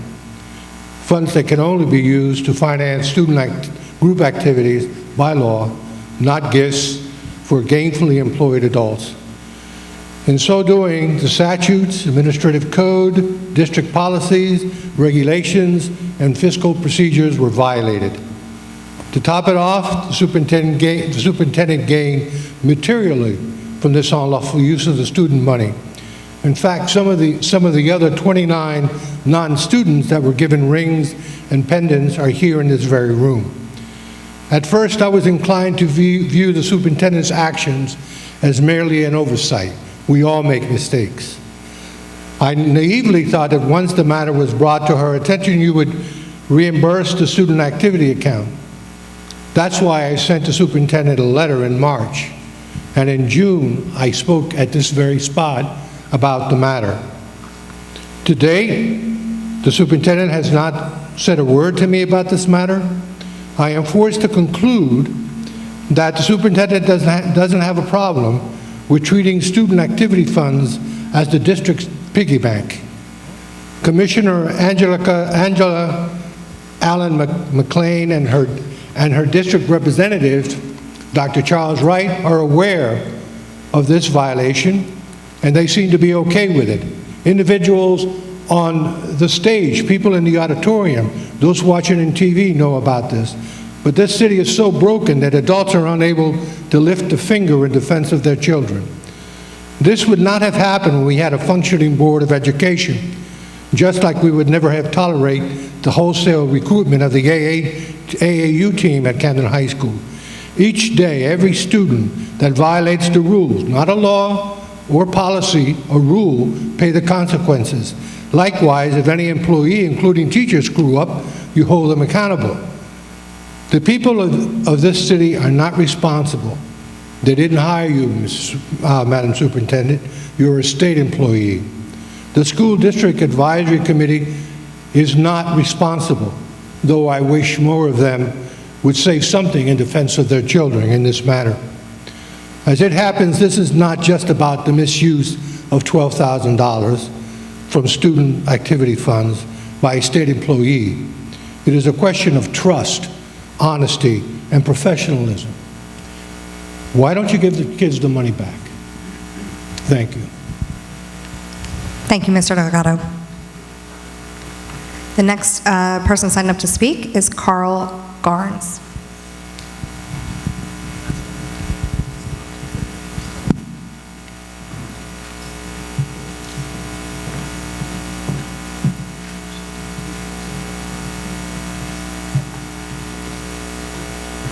Good evening, Superintendent of School, school board members, teachers, principals, parents, and students here. My name is Carl Garnes. I am the New York Life representative for the Camden School District. My job is to come in and provide services as 403Bs, life insurance, disability, and anything that the teachers and administrators and staff may have. I've been trying to reach the right appropriate person so that they could put my name on the list so that I have access to all the schools. I've been reaching out to the business administrator, and the business administrator have not been returning my text messages, emails, or calls. So I'm talking to teachers, and I don't have access to the schools. I don't want to go around the system. I want to go through the system, make sure I do it right. So please, Superintendent, make sure your business administrator reach out to me so that I have access to go into the schools and provide the services that are needed. Since COVID, no one has been in the schools. There's teachers that's been there for 3-4 years that do not have a retirement plan, that do not have life insurance. Let me come in and do my job. I thank Principal Nicole at the H.B. Wilson School, because I'm going to her school on Thursday. She reached out to me so that I can go into her school and provide her teachers and her staff with retirement planning and life insurance. So I thank her, but I want that to be the first of many. I would like to get in and see all schools by the end of the year. So I need to do that within the next 6 weeks pretty much, because I want to see 3 schools, Tuesday, Wednesday, and Thursday. I want to see those schools. So that's the first thing. So please, Superintendent, help me with that. Second thing, I'm not just here to talk about getting business from the schools. I also want to partnership with the Camden School District and New York Life. What I just provided you is New York Life's Grief Sensitive Schools Initiative. So I'm going to talk about it briefly. The goal of the initiative is to introduce bereavement resources to your school community in order to better equip educators who engage with bereaved students and their families. After reviewing the presentation and agreeing to become a grief-sensitive school, schools are eligible for a $500 grant from the New York Life Foundation, okay? All I have to do is come in and do a presentation to the principal and at least 5 faculty members, and each school will be provided $500 for children. What it is an estimate 1 in 13 children will experience the death of a parent or a sibling by age 18. So the majority experience some kind of close personal loss before graduating high school. So what we're doing at New York Life is providing $500. While that might not be a lot, but it is something to help because kids are losing their siblings and their parents. This can be about $9,500 to all the schools. So there's 19 schools in the school district. So New York Life can give you $9,500, and that could be an annual giving, if you allow me to come in. Thank you, Mr. Brooks. Thank you. The next person we have signed up tonight, I believe, is a student who may no longer be here, Nasir Johnson. Okay, hopefully we hear from Mr. Johnson at a future meeting. The next person we have signed up is Denise Spalding. She left as well. Okay, thank you. And then the final in-person speaker this evening is R. Mangalese. Yeah, Mangalese Davis. You pronouncing my name right? Just reading what was written down. Thank you. I'm going to talk fast. First thing, how many of the people that you hired back who lost their jobs before the pandemic came in? They were Camden residents, 200. Want to know what that is. All right. The other thing is, what was that other thing? Oh, man, I'm getting up here talking about. How many Teach America teachers are still working in the district? Okay, and the other one is about,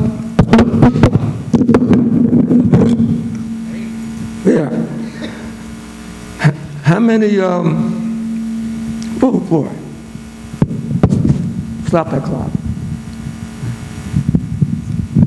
Oh, Woodrow Wilson School, take the name down, Woodrow Wilson. The man's a bigot and a Klan. Take the name down. Now the other thing, there's water turned on in the schools. We turned them off. Where is the water report? We want the water report. They're turned on in here, and I heard they were turned on in some other schools. We want the water report, and I want the card of the person, of the information officer. Okay? We want to know if that water's safe to drink.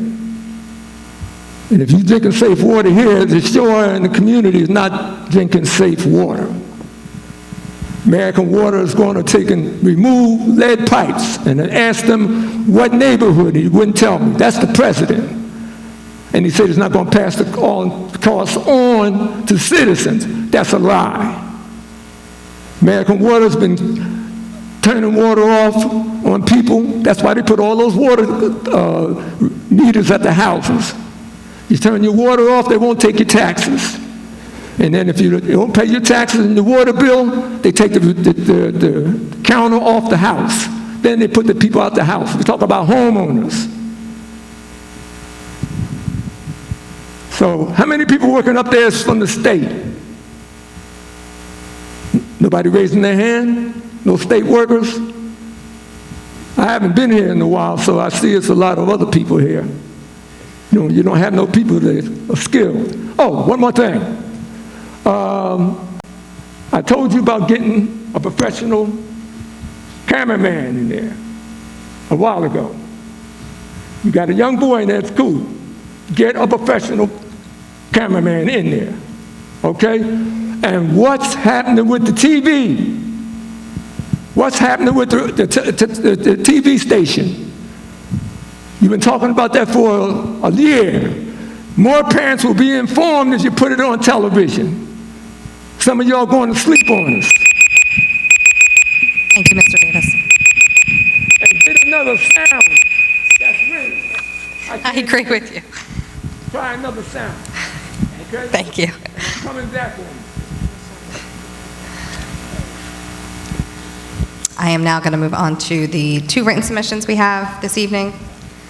The first is from Tamisha Moore. I attended Back to School Night at Big Picture Learning Academy in hopes of receiving a more personable experience because enrollment was done online and a better understanding of the school's mission statement and how my child would benefit from this particular program. While the attending staff were friendly, I was very disappointed with the lack of information I did receive. With that being said, here's my list of questions and concerns. Why does BPLA not have a chapter in NHS? Is there a senior parent committee or a school parent committee where parents can provide input on schools' policies and procedures, including those related to discipline, safety, activities, resources, and curriculum? Is there a college, university, and trade fair scheduled for the 2023-2024 school year? Is there a parent-student informational FAFSA night planned? And how does one go about starting a club within the school? Thank you, Ms. Moore. And the last written comment is from Livette Jimenez. Good evening, Superintendent and board members. My name is Livette Jimenez, and my children attend Caddo School this year. Before then, they both attended vet school since first grade. They both enjoyed the school and staff very much. Meanwhile, one of my children was struggling in his classes, and so an IEP was implemented. With my understanding, my son was getting all that he needed to succeed in school from the beginning. However, my son was falling behind in his classes, and I didn't understand why he was getting help. In our last IEP meeting this year before school ended, I had the impression that he was placed with a new IEP and he will be in a smaller group. By the summer break, I received a letter from vets that my son will be enrolled at Yorkshire School and he will receive his implementation according to vets, not having the staff to help. I was confused and frustrated because of the late notice and where was my meeting to even agree to this transition and what was needed moving forward. I needed help understanding this information. And no one in either school could help me when I had questions. I was scared that my son wouldn't transition well in a new school setting, and I was not comfortable with the school either.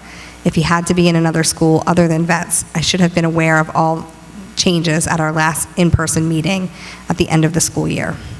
The letter was confusing for me to understand. I called Parents Invincible for help, and they recommended that I call the Parent Solution Center. In the meanwhile, with no response from the district, I decided to enroll my students at Caddo, and my child is now receiving all that he needs to achieve, and the communication is so much better. He likes his teachers, and his teacher communicates with me every day. Parents Invincible helped me advocate for my child and guided me to ask questions that are important and how to stay active in his everyday learning experience. I joined the United Parent Council that Parents Invincible has available, and I'm gaining the support my family needs and learning the importance of advocacy for my children in their schools. I would like to know how we can do better in communication when the IEP implements has changed and letters aren't as effective as in person. Thank you for this time. Thank you for your comment, Ms. Jimenez. And Superintendent, that concludes public comment. I'll turn it back to you for comment. Thank you, General Counsel, and thank you everyone for your comments and for staying to share those comments with us, those of you who were able to stay. In typical form, I'm going to just share from the themes that were provided and speak to some of the as many of the direct questions as I possibly can. So first, let's go to the written comments. Thank you to Ms. Moore, who wrote concerning her experience at with BPLA. We first of all welcome you to the Camden City School District and to BPLA. And we know BPLA reported higher parent attendance at this year's Back to School Night. So thank you for being present. Principal Jenkins continues to welcome individual meetings and discussions with all parents. BPLA is a student-centered environment. They focus on relationship relevance and rigor. So if a student wants to start a club, he or she is encouraged to communicate that with a staff member to develop new clubs. While the BPLA design does not have a National Honor Society, they are fully invested in high student achievement. Thus far, BPLA students have had an opportunity to attend 2 college and trade fairs, and several additional visits are already planned. Last year, BPLA won the citywide FAFSA competition, and the team has met with all BPLA seniors to communicate guidelines, and we will also have parent FAFSA meetings. Parents are invited to participate in school planning through committees, such as the annual school planning and school safety teams, campus-wide parent advisory council meetings, as well as our district's parent advisory council. We are excited that we are currently hiring for the role of family operations coordinator for BPLA and look forward to increased opportunities for family involvement. During this process, however, there are 3 family operations coordinators on the Camden High campus who host monthly parent advisory council meetings and campus-wide activities for all parents. Please don't hesitate to reach out to the school's family operations coordinators or the school principal to inquire about the various family engagement programs and initiatives, and also to check the school's Facebook page for all upcoming events. We welcome your participation, and we hope that you will reach out to the school so that you can become an active part of the big picture family as a parent. With regard to the written comment from Ms. Jimenez regarding special education, again, thank you for advocating for your children regarding their educational rights and what you feel as a parent is best for their academic needs. We are open to meeting and answering all questions, parent concerns about the IEP process, program, and placement to ensure that all parties fully understand we offer special services within the Camden City School District. In the spring, we have each student's annual review meeting to review each student's individual needs, to discuss concerns, and to determine the appropriate program to meet his or her needs in the fall when they return to school. However, the placement or location is not determined until the close of the summer program, as the special services team compiles the information about all classified students throughout the district, and the placement letter is sent the first week in August.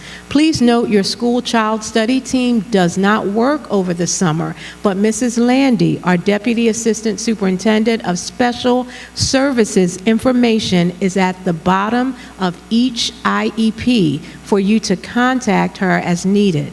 The Office of Special Services team can be reached at 856-966-2202. In addition, Mrs. Landy can be reached directly at 856-448-5583. And I am not sure if Ms. Jimenez is here, so I am going to ask that Ms. Landy reaches out to her just in case she does not get this information. We are pleased that your child has had a smooth transition to Caddo, and we encourage you to reach out to Caddo's amazing family operations coordinator, Ms. Elizabeth Rodriguez, who has been working to support families for many years. She is there to support you and will connect you with the resources for all your family's needs. She also hosts monthly parent advisory council meetings and would love to have you as a valued parent partner. Again, Ms. Jimenez, we apologize for any confusion, but please know we are here to support you and your family to encourage progress.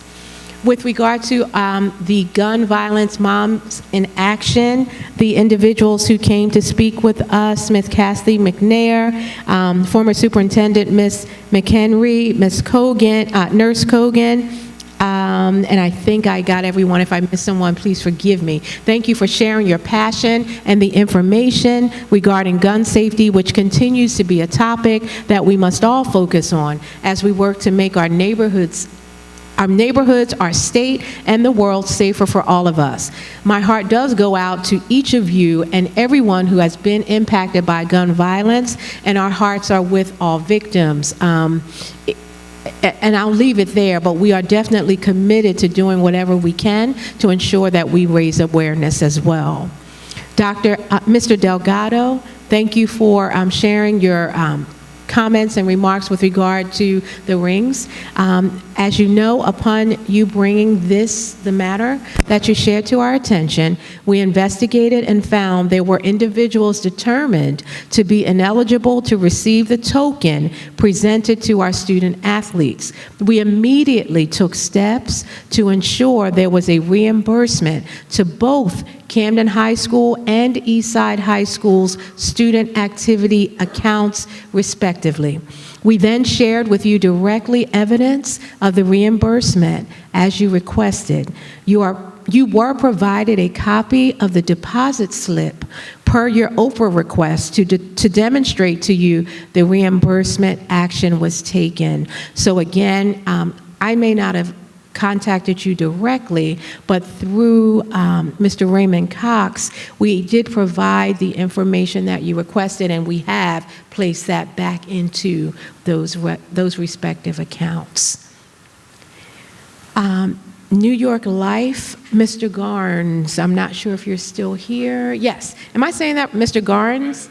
Garnes, Mr. Garnes, thank you so much for the information that you provided, as well as for sharing the information regarding the services offered by New York Life and for making your request to offer those services to our employees, as well as sharing the incentives with regard to the monetary incentives that could support our students. We will review this information and share it with the appropriate teams, and after this review, someone will follow up with you directly to clarify any required next steps. Thank you so much. And last but certainly not least, is Mr. Davis still present? Oh, right there. Thank you. Thank you, Mr. Davis. Thank you for your comments regarding the water quality. You have been a consistent advocate for making sure that our young people and families in the city of Camden are exposed to drinking water that is healthy and that is not going to harm them. So thank you for your continued advocacy. Currently, all of the schools across the district receive bottled water for consumption by students and staff. Camden High campus has a double filtration system for the water coming into the building, as well as each water fountain. Even with the double filtration system, however, the campus still receives bottled water for consumption. In regards to Channel 19, we have successfully completed the installation of fiber wiring throughout the Camden High campus in partnership with Comcast. Now that we have the infrastructure in place, we are in the process of selecting vendors who will connect with Comcast network to establish a live broadcast feed. Our goal is to have everything up and running prior to the winter break. In the meantime, we encourage families to visit our district website and our social media page. Additionally, in January of 2022, the district approved the name change of Woodrow Wilson to its new name, Eastside High School, but I hear you loud and clear, you want the name removed. So we are looking forward to the reconstruction of Eastside High, which was announced, and in that event, that name would no longer be on that building, because the building, that would just be off and it would not be there. So thank you again for your advocacy, and we will continue to ensure that we are following up on some of the other requests that you have shared as well. At this time, I will turn this portion of the meeting over to the board president for comments by board members, if there are any. Yes, thank you, Madam Superintendent, and appreciate your service. At this point, are there any comments from our board members based on everything that was said, or any issue or concern that you have? Good evening. Member Gonzalez, thank you. Good evening. Thanks for the recognition. If we could possibly make an additional communication to address Mr. Delgado's concern. Maybe there was something lost in translation you might not have received. It's just to make sure that we can clarify that when it comes to the advocates for Moms Demand for Action, I'm in full support. I look forward to receiving their additional information of the things they had to present here today, so that we can continue to advocate, like they said, not anti-gun, but anti-gun violence, and seeing in which ways we can support them as a district and as a community. Thank you.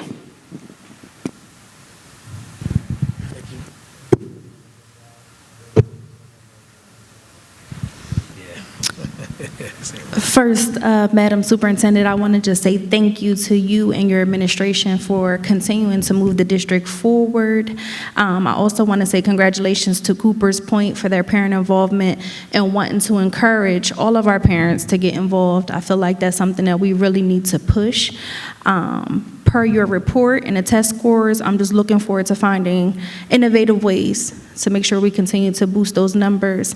And then I was just concerned about the National Honor Society issue, because that could be an issue if we have people transferring in who are already a part of a chapter, scholarships upon graduation, stuff like that. So I think every high school should have a chapter for National Honor Society.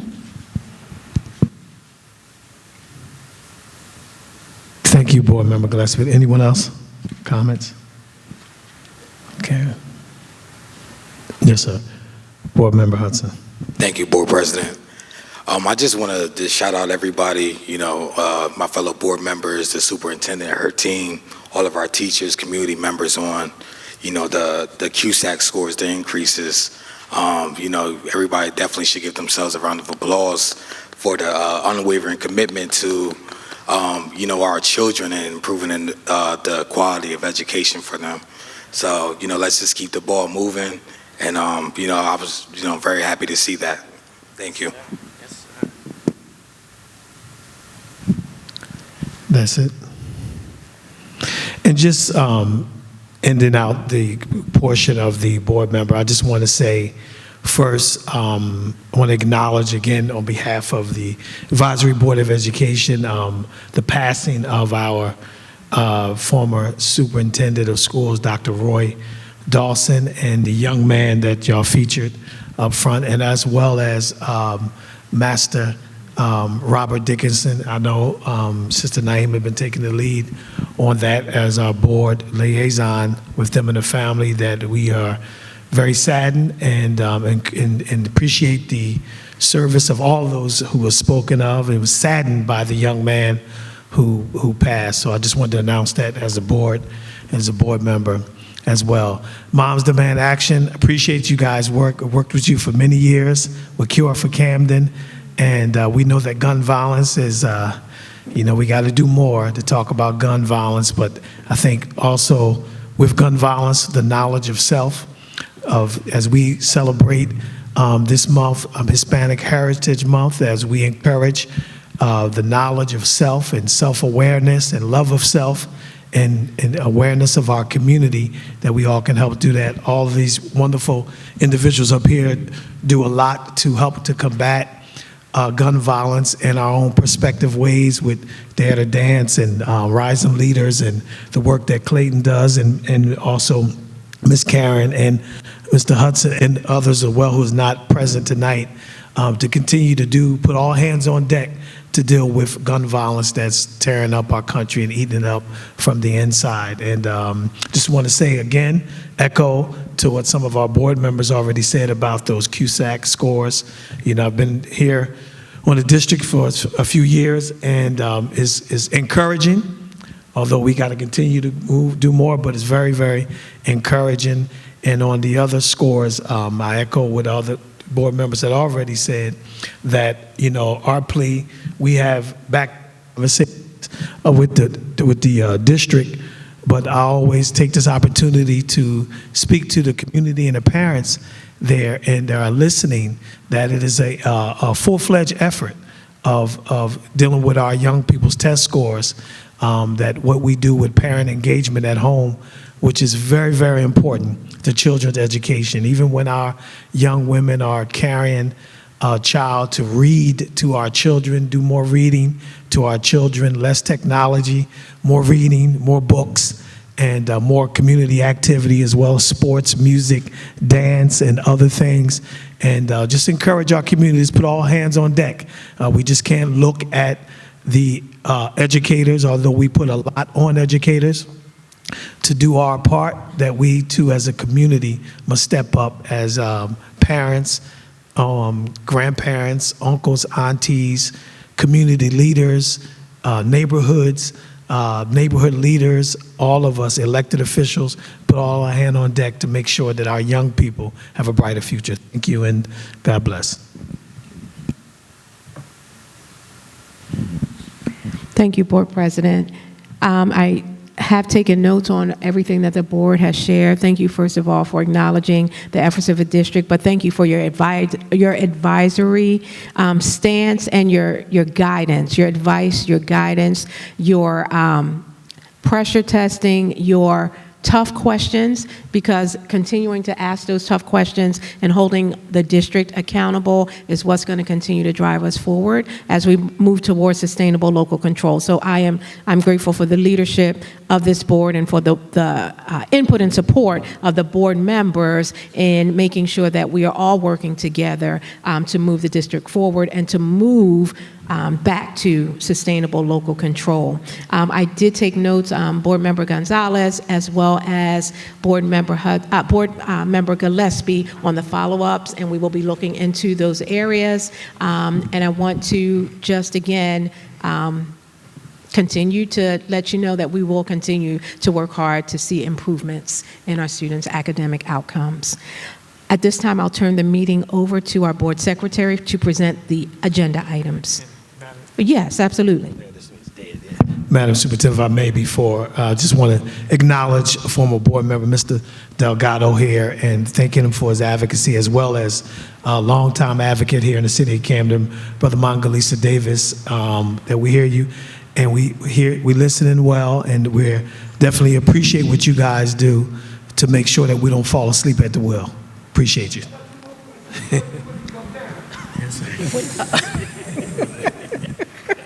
Thank you, and ditto.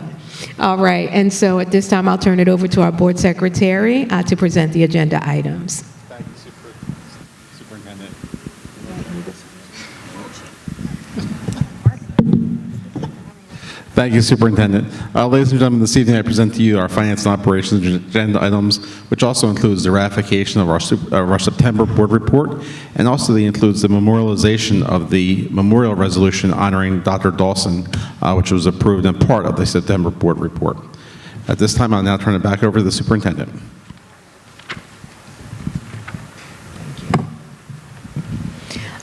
To the board president, are there any questions on the agenda items or the business office items? No.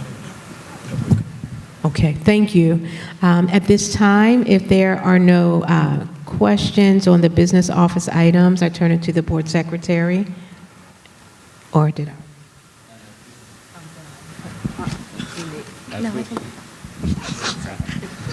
Sorry, ladies and gentlemen, technical difficulties. At this time, I'll now open the floor for a motion to adjourn the meeting as of 8:24 p.m.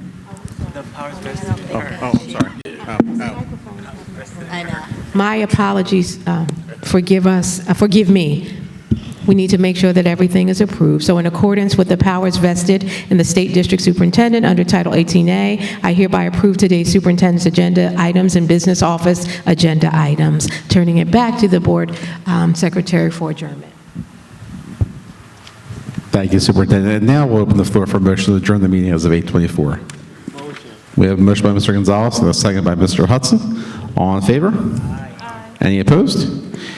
Hearing none, we are now officially adjourned. Ladies and gentlemen, thank you for coming out this evening. Be careful going home.